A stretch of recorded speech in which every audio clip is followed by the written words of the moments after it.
ธเจ้าเปิดโลกสาธุธัมมังอาราธนานังสาธุธัมมังอาราธนาพระธรรมเจ้าเปิดโลกพระธรรมเจ้าเปิดโลกสาธุสังฆังอาราธนานังสาธุสังฆังอาราธนาพระสังฆังเปิดโลกพระสังฆังเปิดโลนะกเปิดบุญนะเปิดบุญโมเปิดบารมี โมเปิดบารมีพุทธะเปิดวาสนาพุทธะเปิดวาสนาทาเปิดจิตตาเปิดยะเปิดธรรมยะเปิดธรรมเปิดโลกเปิดโลกเปิดจิตเปิดจิตครอบจักรวาลครอบจักรวาลเปิดด้วยนะโมพุทธายะเปิดด้วยนะโมพุทธายะยะเปิดการดียะเปิดการดีพาเปิดงานดียะเปิดการพุทธะเปิดโชคดีพุทธะเปิดโชคดีโมเปิดลาภดีโมเปิดลาภดีนะเปิดอำนาจดีนะเปิดอำนาจเปิดสิ่งดีๆทั้งหลายเปิดสิ่งดีๆทั้งหลายมาสู่ตัวข้าพเจ้า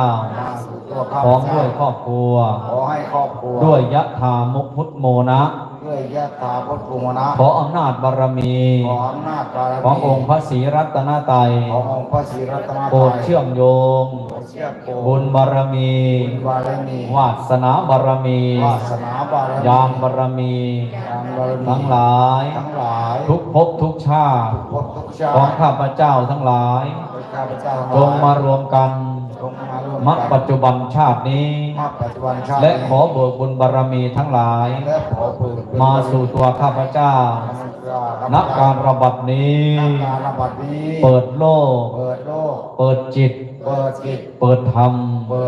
เปิดด้วยนะโมพุทธายะเปิดด้วยนะโมพุทธายะยะธาพุทโมนะยะธาพุทโมนะพุทธังบังเกิดพุทธังบังเกิดเปิดโลกโรกวิทู วิโสทายิวิโสทายินะโมพุทธายะนะโมพุทธายะนะมะพะทะนะมะพะทะมะอาอุมะอาอุอิสวาสุอิสวาอุธัมมังบังเกิดธัมมังบังเกิดเปิดโลกโรกวิทู วิโสทายินะโมพุทธายะนะโมพุทธายะนะมะพะทะนะมะพะทะมะอาอุมะอาอุอิสวาสุสังฆังบังเกิดเปิดโลกโรกวิทูวิโสทายินะโมพุทธายะนะโมพุทธานะยะมะพะทะนะมะพะทะมะอาอุอิสวาสุพุทธังประสิทธิมหาประสิทธิ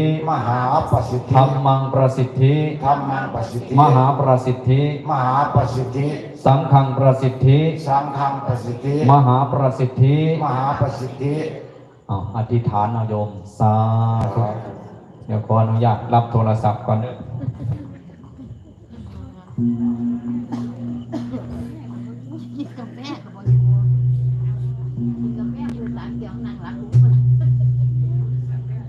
ผู้ใดแบบพินติขึ้นทางใด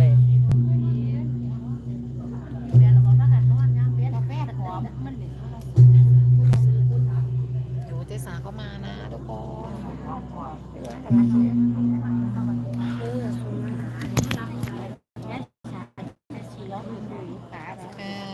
สาธุค่ะ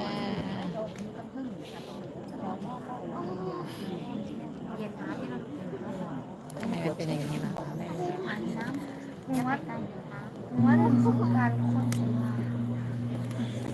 นัดไป6 โมงเก็บ30ก็พอได้แล้วขึ้นนางโตก้อนเห็นบ่ยังไม่ได้ขึ้นแม่จะม่วงนี่เหรอนี่เราสร้างเงินสามารถผิดหน่อยเดี๋ยวมันก็มียกเราทุกคนอนุโมทนาสาธุเด้อจ้าหนูก็ยืนสิ3:40เพิ่ง3 ทุ่มเอง2 ชั่วโมงตั้ง3 ทุ่มแน่เราเก่งมากเรานั่งได้ตั้งแต่ทุ่มนึงถึง3 ทุ่มได้อีกครึ่งชั่วโมงเจ๊ได้อีกชั่วโมงโยม